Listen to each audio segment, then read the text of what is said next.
Parachara was the beautiful daughter of a rich merchant in Savatthi.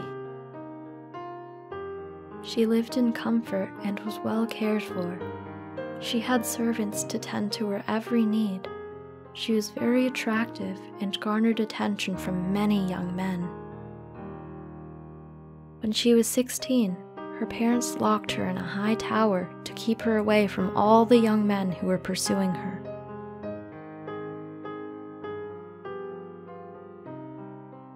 In spite of this precaution, Parachara fell in love with one of her parents' servants and decided to start an affair with him.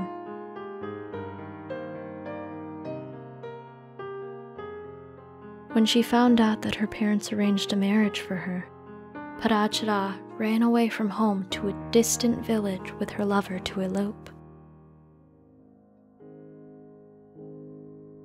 There, her husband earned a living farming a small plot of land. Parachara was stuck with all the housework and chores that her parents' servants used to do for her. This was the karmic result of her choices. At the time, it was the tradition for a woman to give birth in her parents' house. When Parachara became pregnant, she begged her husband to take her back. She wanted to follow tradition and believed that her parents might forgive her for her actions when she returned. However, her husband refused. He was afraid that her parents would have him arrested or even killed. When she realized that her husband would not take her to her parents' house, Parachara decided to go by herself. When her husband learned of this, he set off after her.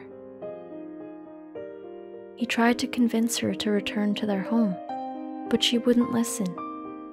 Out of options, Parachara's husband decided to accompany her. But before they could reach Savatthi, Parachara went into labor.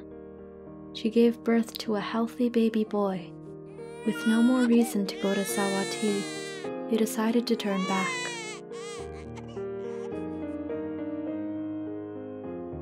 Not too long after this incident, Parachara became pregnant for a second time. Again, she begged her husband to take her to her parents' home, and again, he refused. Parachara took matters into her own hands and set off to her parents' home with her son. When her husband learned of this, he ran after them. When he caught up, he begged Parachara to return with him. However, she refused. So once again, he decided to accompany her on her trip. After they had traveled some distance, a fierce storm arose, complete with rain, lightning, and thunder. Travel became hard for the family. Just then, Parachara went into labor. She asked her husband to go collect some wood to make shelter.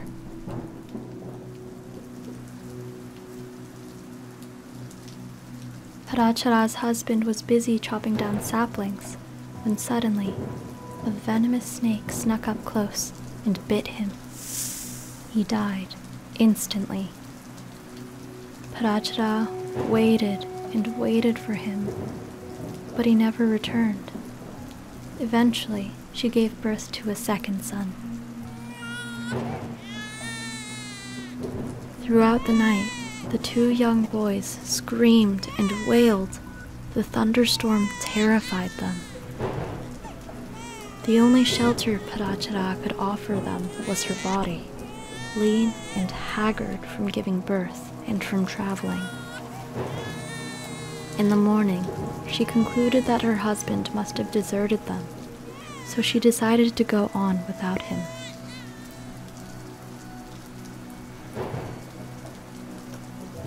As she turned around a bend, she saw her husband's body lying dead on the floor.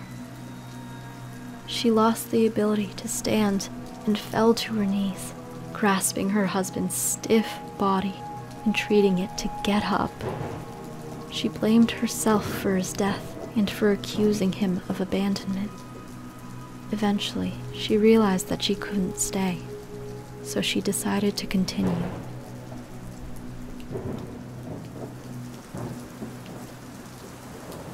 After some time, Parachara and her sons arrived at the river and found that it had swollen. It was chest height with a violent current. Parachara, exhausted from giving birth and from traveling, could not wade across while carrying both children. She left her older son on the bank and carried her baby above her head as she traversed the river. After dropping her infant off, she made her way to her firstborn child. Meanwhile, a large bird saw the newborn baby all alone. Taking the baby for a piece of meat, it swooped down, snatched the child, and flew off. In the middle of the river, Parachara could only look on helplessly as she realized what was happening.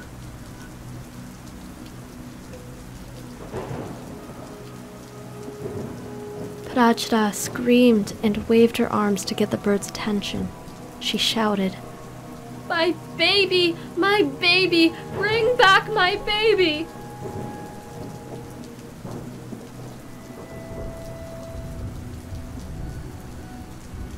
The older boy, waiting on the other bank, saw his mom waving and yelling and thought she was calling out to him.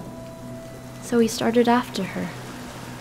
As soon as he took one step into the river, the vicious current swept him away.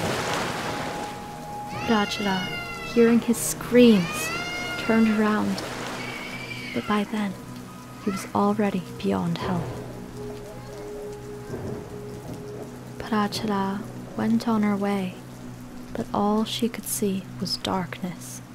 She could not process all the tragedy that had befallen her. She could not process how it was possible that she lost her husband and her 2 sons all in a single day. Her brain shut down. All she could feel was the huge chasm left in her heart. She felt like she had fallen into a black hole. Nothing mattered to her any longer. However, this was not the end of her misfortune. Lost, her body set to autopilot, she drifted in the direction of her parents' home. When she got to the edge of the city, she stopped a traveler who was leaving the city and asked for news about her family. The traveler responded, "Young miss, please don't ask me about that family." Parachara insisted, and the traveler said, "Last night, during the storm, their house collapsed. The elderly couple and their son were killed. All 3 were recently cremated together. The smoke you see over there is from their funeral pyre." Her mind replayed all that had happened. Her husband died because of her. Her newborn died because of her. Her firstborn died because of her. Her parents and brother died after she abandoned them. All these thoughts plagued her already fragile mind. She had no power to stop them. Parachara saw the smoke, and realizing that she had no one to depend on and nowhere to go, she lost her last shred of sanity. She ripped off her clothes and pulled out her hair.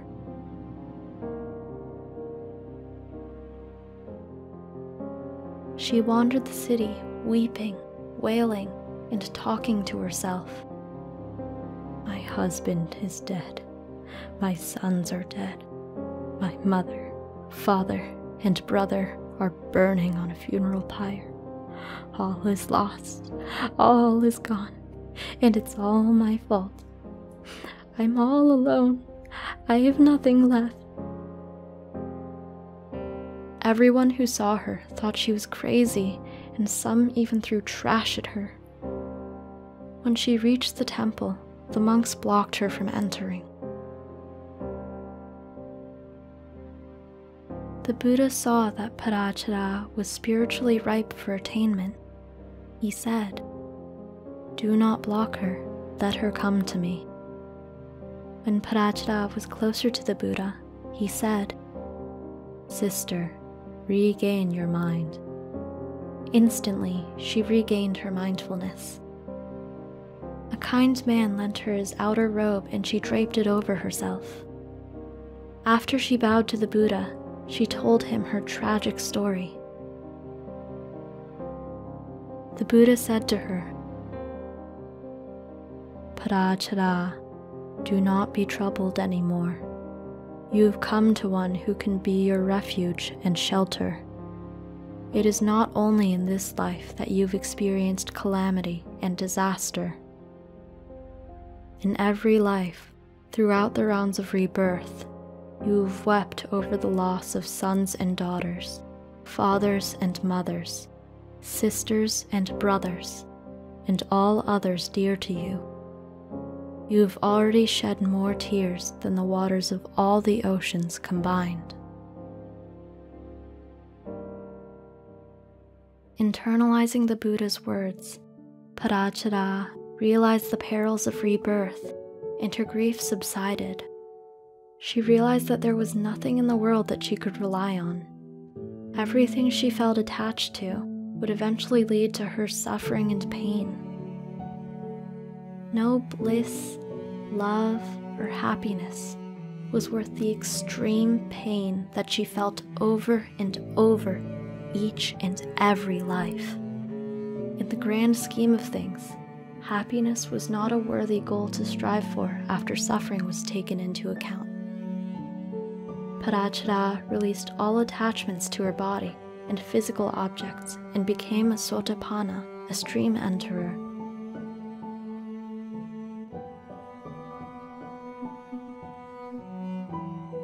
She asked for ordination into the Bhikkhuni order, the order of none, and immediately ordained. Fueled by the suffering she experienced and the desire to end it, she practiced and contemplated every waking moment.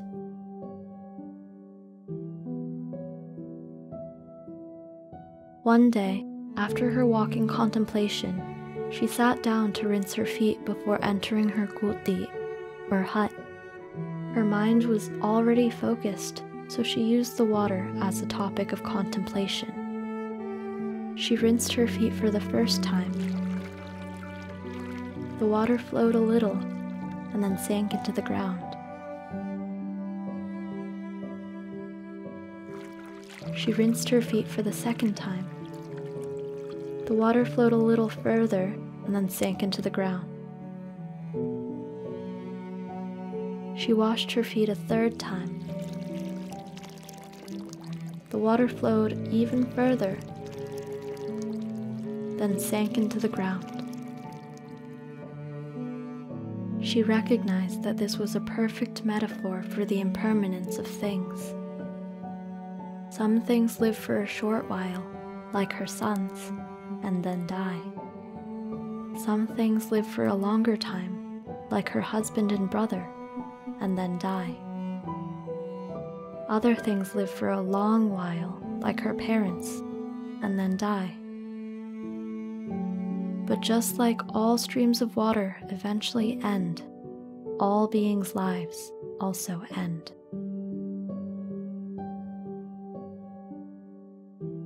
Due to all her past contemplations, her soul accepted this truth, and she became an Arahant, a fully liberated one.